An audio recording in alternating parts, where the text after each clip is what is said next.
Welcome to the podcast, Your Future in Sales and Marketing, the podcast that helps you make great career decisions.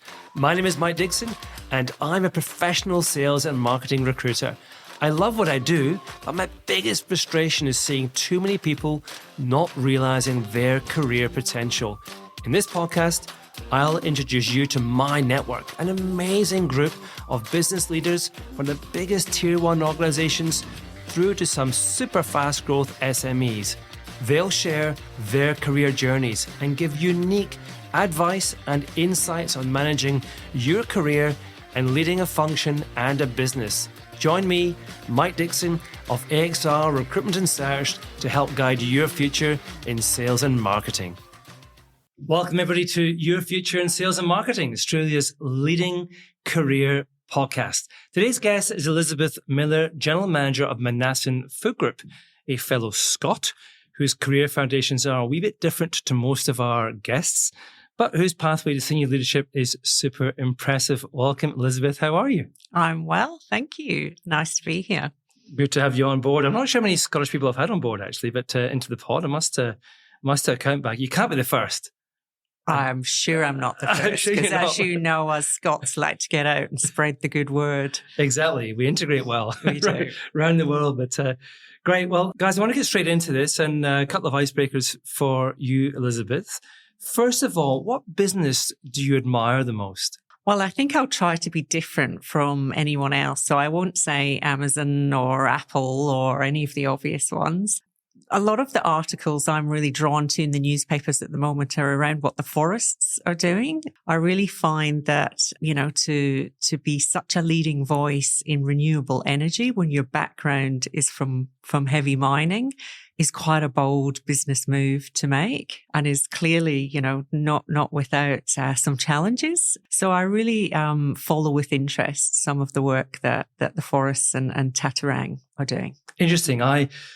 I'm a big rugby fan, so he's very interested in rugby and is trying to prop up Australian rugby from time to time. But I wish him all the success with that. He's actually got a lot of fingers in Australian consumer businesses too. Yes. He kind of buys up some of the real iconic businesses. Kubra, RM Williams. Yeah. And bringing them sort of back to life, really, almost making them cool again. It does. Yeah. Big fan as well. Good. So where are you from, Elizabeth? Tell us a bit about life before the career started. Sure. Well, as you said, I'm Scottish. I grew up in quite a little village outside of Glasgow as the main big city. I had a lovely childhood, very safe, very comfortable, a lovely community around me, lots of great friends. And so that's something that stayed with me all through life. It gave me a really great start in life, and I feel very fortunate and lucky. Great. Do you get back to Scotland much? I do. Yes, I do. I take my jackets in the middle of summer and get rugged up. But it's lovely to go back. Yeah, I go back every year now. I didn't used to, but I do now. And I really love going back every year. Much as home is here for the weather and many other things, but I do enjoy going back. Great. Well, let's get into your career. Now, you are an established and successful general manager. And unlike most of my guests, your background is in engineering, ops, supply chain. And if you could just bring to life the early career of an engineer from your first role at Total into Pfizer, just to help establish that kind of early pathway, because most of the listeners are more familiar with sales and marketing. Sure. Well, I think I'll go even one step further back, which is to say it was never by choice that I decided to become a chemical engineer. I actually wanted to be a criminal lawyer. And my dad put a stop to that very quickly because he said, I'm not having my little girl going into prisons and dealing with criminals all day. So I said, oh, right, well, I better go to plan B. And there was no plan B. So for the first time in my life, and this is a theme that would continue, I was guided by someone else. And I sat down with the careers advisor at school who said, you're good at maths and you're good at chemistry and you're good at physics. Here you go. Here's all the applications for chemical engineering. And I thought, well, why not? So I did. And that was the degree that I pursued. Going into Elf Atacam, which is, then later become part of Total, I had a very traditional graduate role. I was one of 4 females on site. Wow. So that was pretty interesting back then in the 90s. It was a very different culture. So that's where I built up a bit of resilience as well. And I was lucky enough at the time to get seconded out to France, which was wonderful, but it was also really hard. My French was pretty rubbish, if I'm honest, and my technical French was almost non-existent. And so as a young girl, it was lonely. And, I stuck it out for a year, but then I really wanted to go back to the UK. And that's when I found myself at Pfizer. Right. And in those early days, did you have big career ambitions? You thought, one day I think I want to be a senior leader. I look at those the businesses you're in and think, there's enormous potential there. I see myself with this long pathway. Or was it more a case of just enjoying the moment, being in whatever role you're in, whatever country you're in? Yeah, I was absolutely enjoying the moment. There was no plan whatsoever. I was about holidays and I was about getting a new car because I had rust, and every time I washed the car that I had the soap bubbles appearing in the footwell. So at that stage in my career, whilst I'd studied and, I was lucky and I had great jobs and I enjoyed those jobs, life was for living. Career was very much secondary in the beginning. I remember rusty cars in Scotland back in those days. Yeah, it was excellent. And what brought you to Australia? How did the Australian move happen? Well, I spent about 7 or 8 years, I think, with Pfizer. And actually, my office was being relocated down to the south of England. And I had a choice as to whether I was going to make that move or whether I was going to take redundancy. And, back to my earlier point, as soon as I saw the check, I kind of went, whoa, I'm going to do that. And I'm going to have a year off traveling. So off I came to Australia with the intention that I would have a year to 18 months and spend my money and then go back and look for another job. And before I knew it, I was here. And within, I think, 4 weeks, I was working at Coca-Cola Amatil, which was just through networks of people. Sydney's a relatively small city and people, said, hey, here's the role going here. We think you'd be great. You should have a chat with them. And the rest is history. So it's a slight parallel to one of my career moves. I remember I was in Scotland and offered a role in London. And I thought, I'm not sure. I love London. I don't want to live there. And before I know it, they offered me a job in New Zealand. I was like, so I said no to London. I'm in New Zealand. Yeah. So, how did that happen? It's quite often the case, isn't it? Yeah.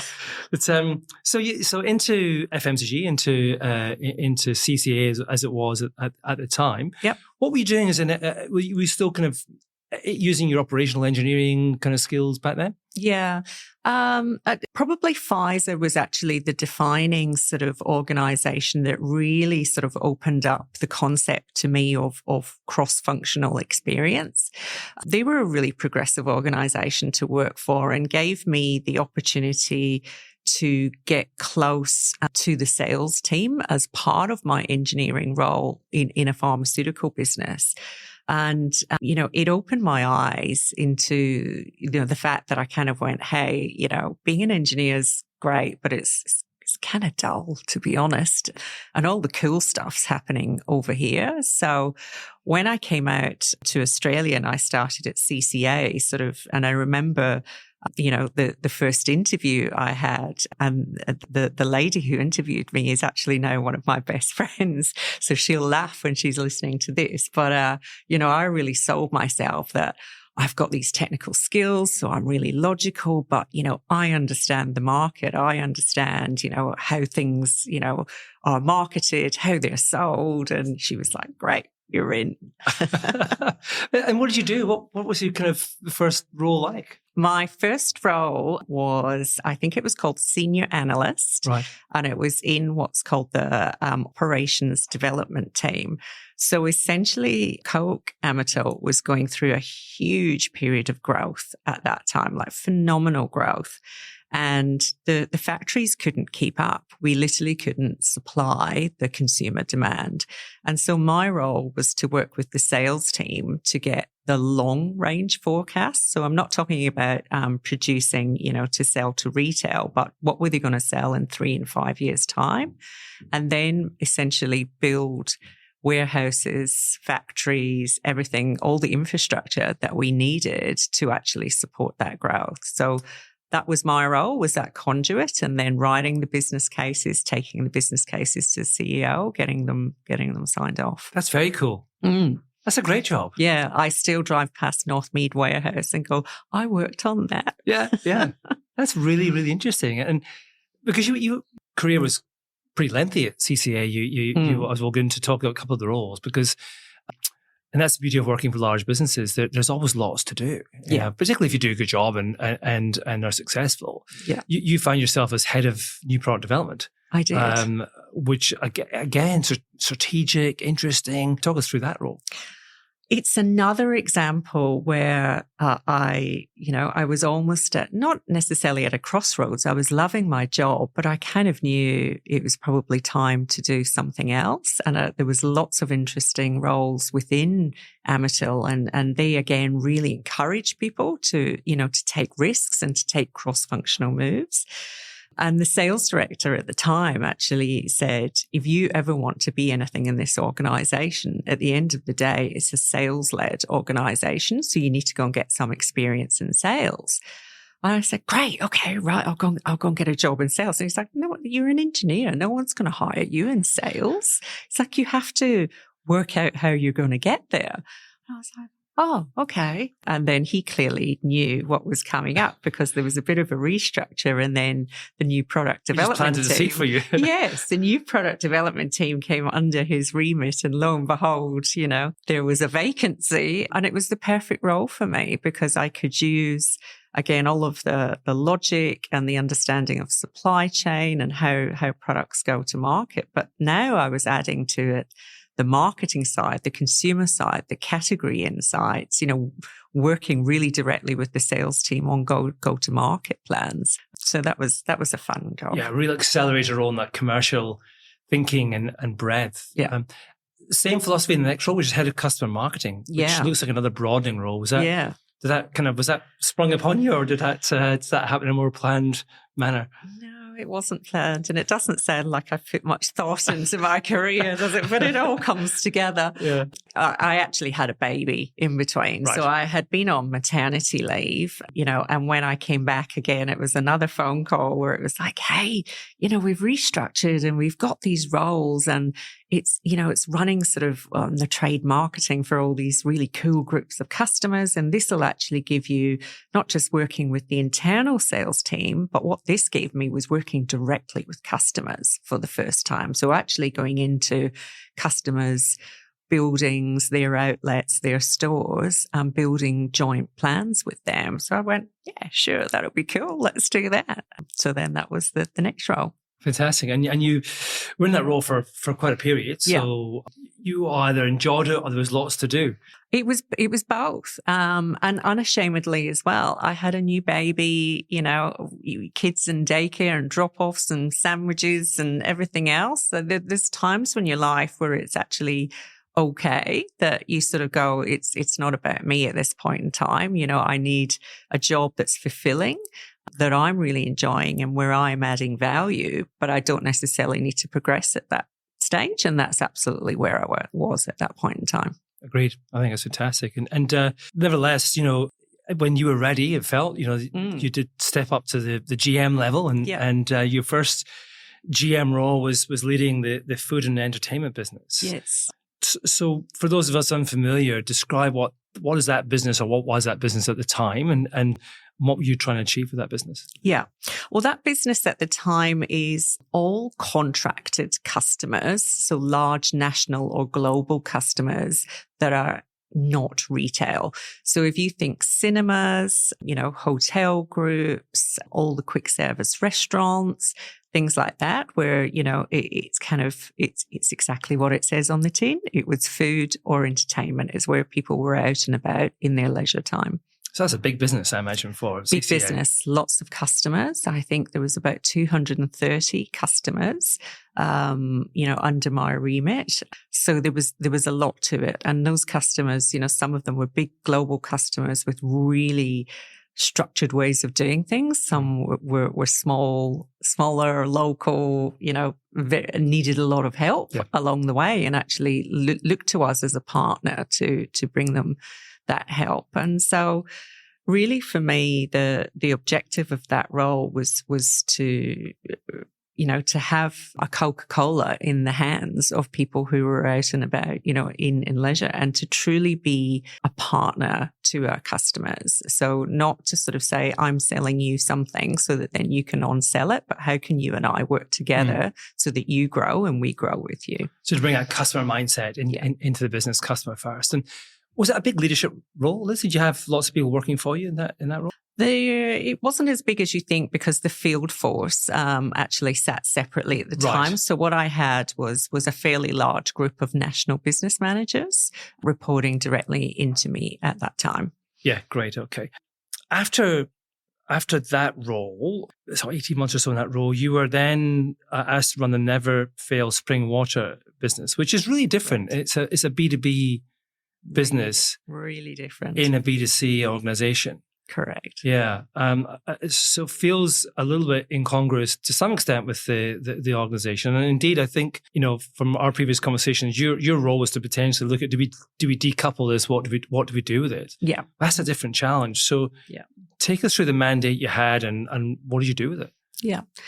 The business had been part of the parent organization for a long time, and it had known many different sort of structures through that time. But you're absolutely right. Its fundamental core business activities were different from the main hub of the organization. And so the conversations at the time were truly understand the business in its entirety as standalone. So how profitable is it really? If it was to stand on its own 2 feet, what does it stand for? What's its core proposition, and what do you think its potential is?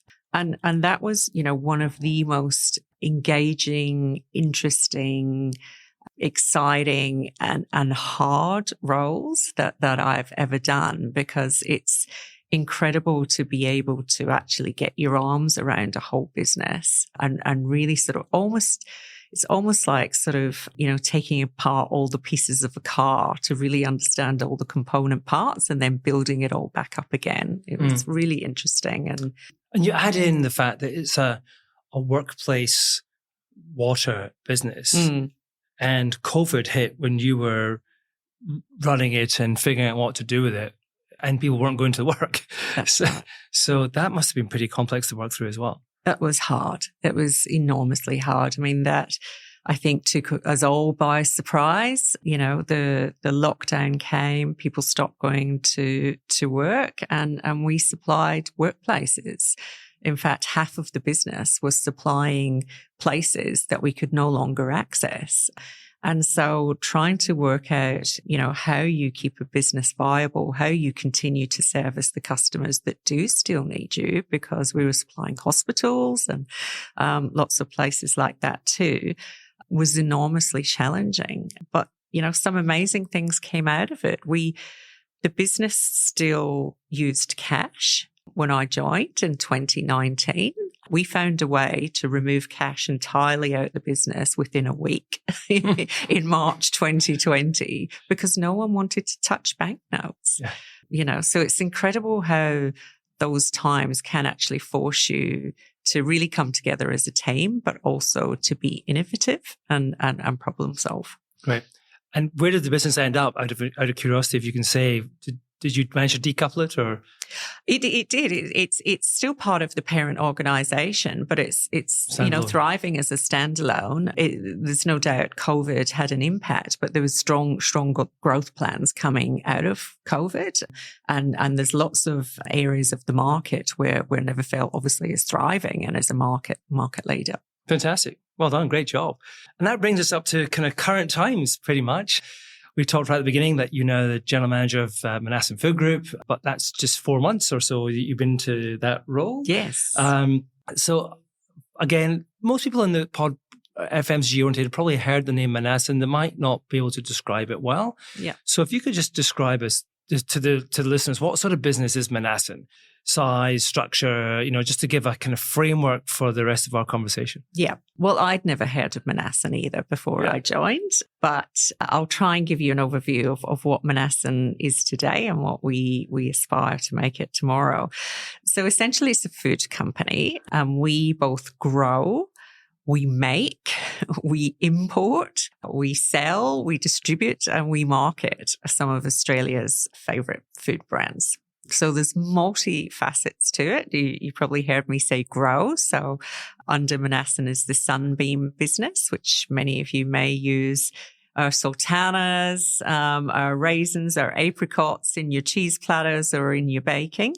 And we actually have orchards in which we grow some of that fruit and then process it all the way through to retail packs. So really, many parts to it, so some parts fully integrated, some parts distributing. Yes. And structurally part of the Bright Food Group. Correct. But run very much as an autonomous Australian business. Yeah. So describe perhaps some of the other parts of the business. So you've kind of got the Sunbeam part. Yeah. What other parts are there to Manassen? So the other part is within Manassen, we have a lot of our own brands. So you may be familiar with products like Trident. If you eat sweet chili sauce, Oxo cubes, I'm sure you're familiar with. S&W mayonnaise, Walker noodles and sauces. These are our own brands, which we have a third party manufacture them for us, but then we have full ownership of those brands and selling those brands in Australia. And then we also have principal partner brands. So one of the sort of founding principles of Manassen was actually to bring really exciting brands from overseas in for Australian consumers. And that is still a large part of our business today. So products that I enjoy the most, and I know you will too, Yorkshire tea, McVitie's biscuits, lots of things like that, Baby Bell cheese. So we're the principal partners for these brands, and we run all of the supply chain, the sales, the trading relationships with the retailers in the Australian market for principal brands. Fantastic. So you've got this at the core fully integrated FMCG business in Sunbeam. You got, but you also from growing to processing to selling and marketing. Yeah. But you've got on that use that infrastructure for other brands that you bring in and distribute from overseas. Yes. As well. So it's actually in many respects that's quite interesting because it kind of risk mitigates as well. And you quite channel diverse too, Liz. So is it grocery, but also food service, out of home, et cetera, et cetera? Absolutely. So grocery is a large part of the business, but we entered into the food service channel about 2 years ago, and that is, really exciting. We're looking at other channels. One of the other things that we do is industrial. So I'm sure you eat your breakfast cereal in the morning, and if you've got sultanas in there, they were probably supplied by us to your breakfast cereal manufacturer or your baker of your raisin toast. And then we also export a lot of fruit overseas. So Australian sultanas are graded some of the highest quality sultanas in the world and actually command a price premium for that. The Italians absolutely love them. And if you have a panettone at Christmas time, you're probably eating a sultana that came from us. To them and back again. Yeah. Fantastic. I'm a big sultana fan. We have Sunbeam sultanas at home, and we eat sultana bran and raisin toast. So lots of sultanas. Great. What attracted you to Manassen? Just the breadth of what I've just described, and having been at Coca-Cola Amatil for so long, I really wanted to try something really different. And it was the experience of working at Neverfail that really got me interested in stepping out of tier one and actually, running an organization end to end. And I just couldn't. I remember sitting down with some of my mentors when I decided I was, going to make the leap, which was a big decision, and sort of saying, here's what my ideal role would look like. And then thinking, if I can get sort of, 7, 8 of the 10 things on my list, I would be happy. And Manassen just ticked every single one for me. It's just this, it's so interesting. I work with great people. Every day is different. I feel challenged, stretched, but full of enjoyment and satisfaction when I go home every day. Great. And if you look forward to that kind of longer term horizon, you've described the business where it is right now. What does the future look like? You're only 4 months in, so you may not have this 100% nailed yet. But if you were to start to talk to the vision of where the business will go, what does that look like? Well, I am only 4 months in, and, that's something that myself and, my leadership team are really eager to get behind. I'll be honest, we're not quite there yet. Coming in as a new leader, I've really spent my first sort of 90 days listening and really understanding the journey that the business has been on, because it has been on a bit of a change journey for the last 3 years, really successfully. And I had a great handover from my predecessor. And so now I'm trying to work out where I want to take it in the next 3 years. But of course, we're anchored in food. And so we will continue to be focused on food. We'll be continued to focus on bringing some really exciting brands for the Australian consumers to try.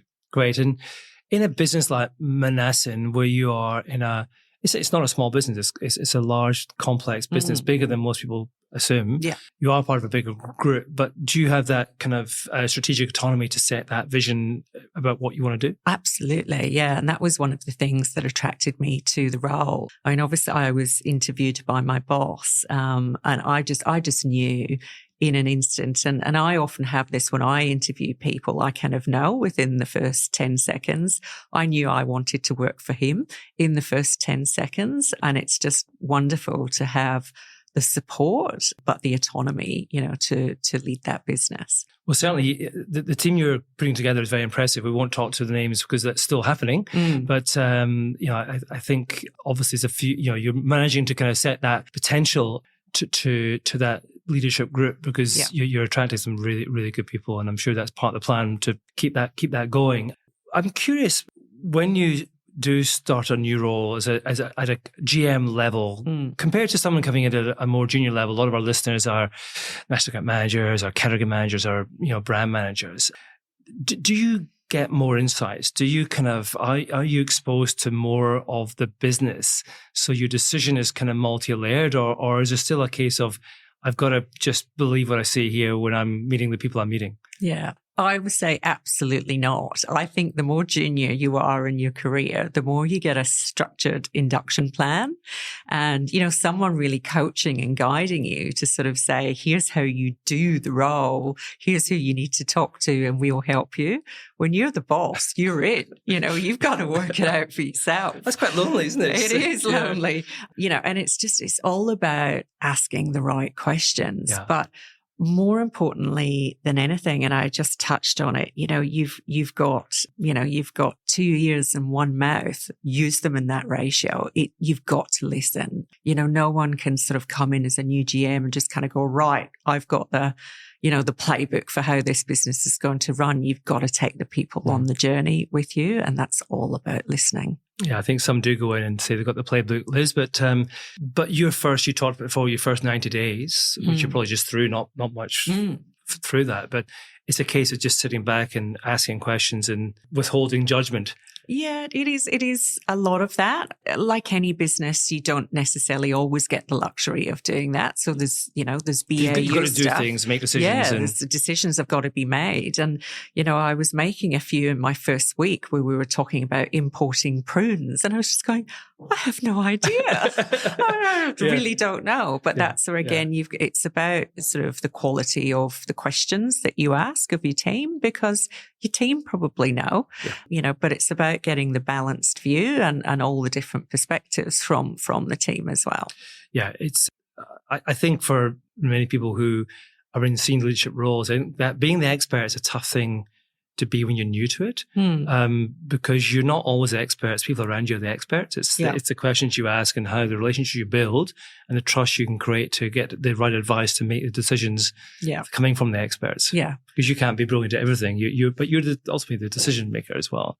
Absolutely. And Just to share a little story, this was never, again, by design, which is often the way with me, but it's worked, so I've stuck with it. But I tend to send out an email on a Friday to the whole organization, and it can contain anything. It's really kind of what's in my head. So sometimes it can be really commercial, and sometimes, it's just observations or things that are happening in the business. And I sent one a few weeks ago with the title was, "It's okay not to know everything."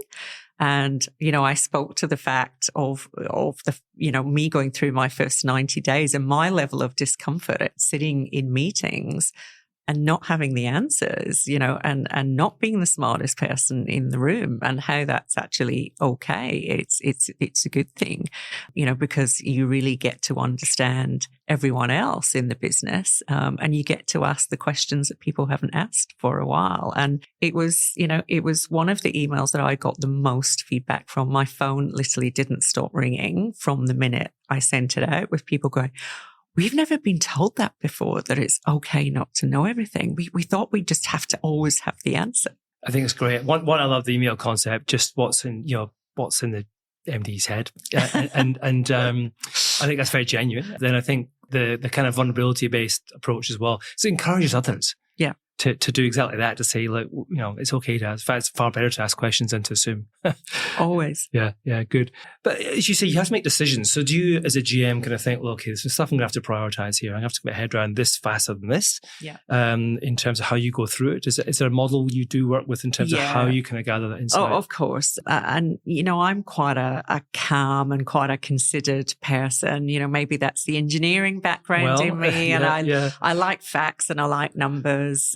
But, I've always operated in the must, could and should, and it's that simple. I really classify things into those categories, and, you work on the musts.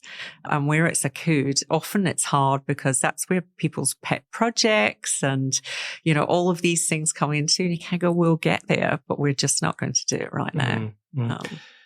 Does that engineering mindset set you apart a little bit from other GMs? A lot of GMs are in a world like Manassen presumably come from a sales and marketing background. Yeah.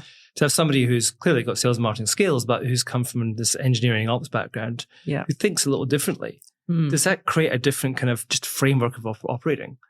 I think so. And I think I genuinely draw on my experience across all the functions that I've worked across. I've literally worked in just about every function in an organization other than IT, because I'm quite technically inept, but, across the business. And you draw on that, as you approach sort of every opportunity or every challenge within the business. And, sometimes you do sort of, if you're being stereotypical, you see salespeople come at things from a very sales angle, or finance people come at it from a very finance angle. And I do feel that I can be more balanced, and I can see and understand multiple angles, which then allows me to actually lead and make a strong decision. I love it. Great. Your measures of success as a GM, because you've obviously ran the Never Fail business, you ran the food and entertainment business at CCAP or CCA as it was at the time, or whenever it was at the time. Yeah. But is the KPIs that you have now, are they different? And to what you had before, or is it pretty much when you're in that GM role, you've kind of got, you've got to hit profit numbers and you've got to hit share numbers or whatever it happens to be, how different is it? Oh, look, it's all the same things that you would know, but I can distill it down to what it really means is there's two things that matter. Number one is results, and number two is people. And they matter in equal measure as a leader of an organization, because you cannot achieve one without the other. And so it's not okay to get the results, but your people are all, massively sort of disengaged or, doing things reluctantly. To be honest, you're not going to get the results if that's the case anyway. So it's a continual balance between sort of the nurture of the people and the pushing for performance at the same time. Well, I'm really excited to see what the business looks like in the next few years under your leadership, Liz. Is there anything you can share about where you think it might be? I know you haven't set that vision yet, or is it just too early to say? Oh, it's probably a little bit too early to say, but one thing that I'm really excited about is, I've got a parent organization that are pretty open to opportunities. So, acquisitions could be on the cards, and that's always cool stuff to do. It is, yeah. Great. Okay. Well, I can't wait. Brilliant. I want to move on to the final section, which is advice you give others. You've got a fantastic career journey to this point, lots still to do, but how do you make career decisions? Well, I think I've demonstrated today that some of them have not been very considered at all. But I think if I was to pull out a theme in there, I would say that I've always taken the time to listen to others' advice. And I think it's really good to have a network around you that can give you that advice. And that should include people who understand your role, and your sort of subject matter expertise. But it's also good to have people who completely don't. In that case, that's often my mother, who doesn't remotely understand what I do, but always has an opinion on it. But, it's really good to sort of have those different perspectives and help you make decisions. But you've been unafraid through your career, even from, okay, I won't be a criminal lawyer, I'll be a chemical engineer. You've been unafraid to make a decision of change. Yeah. Back yourself. Once I make a decision, I stick with it. And I'm not a particularly regretful person that I look backwards and kind of go, oh, I wish I'd done that. I really believe kind of you just make decisions and then that's the journey that you're on. And the only thing you can do is make the most of it. And agreed. I'm not one for regrets at all, actually. I occasionally reflect back and think, I wonder how life might have turned out if I go down that pathway. But it's more kind of a fanciful reflection as opposed to a regret, because you make the best decision you can at the time. Well, you should back yourself to do that. But is there anything you look back and think, oh, I wonder if I'd done that and the journey I would have been on would have been different? Was there any inflection moments that you had? Well, people often say to me, why did I stay in Australia if I only came out for 18 months? It's a long 18 months. It is a long, because I think it's over 18 years now. And, I love my job and I was having lots and lots of fun. But, I loved Australia, but I met an Aussie, if I'm honest, and I'm now married to said Aussie, and I have a little miniature Aussie. If we hadn't have met, would I have stayed in Australia? Would I have gone back? I don't know. But I don't think about it because I go, wow, I just, I love what I've got. I'm not even going to consider an alternative. Good. Great. Advice for candidates. Manassen will grow. People will be knocking your door after they hear this podcast or in years to come, interested in the journey that you're on. What do candidates do in a recruitment process that impresses you? Yeah. The same way I just described when I was having conversations about joining Manassen, I knew within 10 seconds I wanted to work for my CEO. I'm a bit like that when I'm recruiting. I just know the way someone holds themselves when they walk in the door. And what I'm looking for is the balance between the confidence, the experience, but the humility as well. Self-awareness for me is everything. And if I don't get any chinks of self-awareness coming through on an interview, it's just, you're never going to engage me. Great advice. Really good. And if you were to sum up this, again, thinking about the future leaders listening to this podcast, there are plenty of leaders, senior leaders listen too, but reflecting on your career so far, what 3 pieces of advice would you give? I would encourage people to step outside of their comfort zone, take the left field role. When I first took the Never Fail role, the first thing that everyone said to me was, what did you do? Like, that's, did you do something really bad? Why would you want to step out? And I wasn't even leaving the parent organization, but I was going to a smaller division within it. And within 6 months, everyone wanted to have a coffee with me to go, I want to understand how you got this role and what are you thinking about your successor? And, because they could see sort of the value, that was coming out of it. And it was the same when I went to Manassen as well. You know, everyone was like, but why would you leave tier one? And I specifically wanted to leave ESX listed because I wanted to have the autonomy to truly run the business the way I want to run the business. And I'll just never look back. And so I'd encourage people to think about those alternatives. You know, your journey doesn't need to be linear.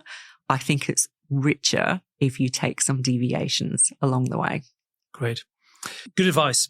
That's a very common theme through the podcast thus far. Now, finally, and I know that you're very new into Manassen and there's a wonderful journey ahead which we've talked to today, but when you look forward in terms of your own career, are there things that you think, that's in my future, I'd love to do that? Look, I'm just so excited for the next few years and, you know, the leadership team that I'm establishing today. And I've just, as you mentioned, I've just got some absolute guns on there and I love getting up and going into work every day and spending time with them and spending time with the wider team. So I'm going to enjoy that for a few years. But longer term, I'm not getting any younger. I do have a strong streak in me to give back. I love mentoring people. I love helping others in their career. But ultimately, as I get older and, you know, my son's through school, all those sorts of things, then I'd love to be able to add value to other businesses who are earlier in their journey, possibly not for profit, where I can really support them in terms of, you know, how to be successful. Wonderful.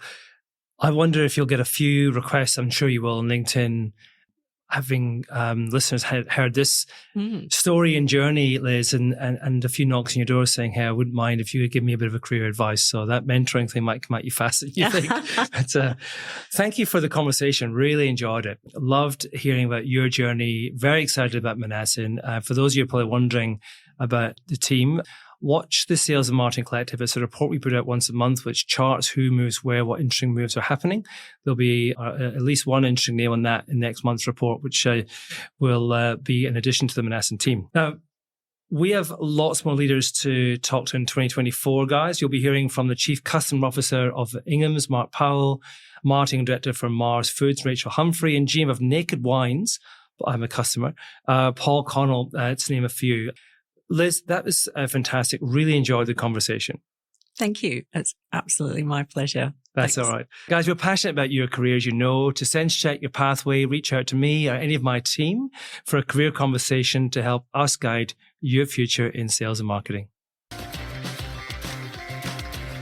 I hope you enjoyed today's podcast from AXR Recruitment and Search. We're passionate about helping you get the most out of your sales and marketing career. Keep listening as we bring you more career insights and advice from Australia's top sales and marketing leaders. You just can't get this career advice anywhere else. My name is Mike Dixon. See you next time on Your Future in Sales and Marketing.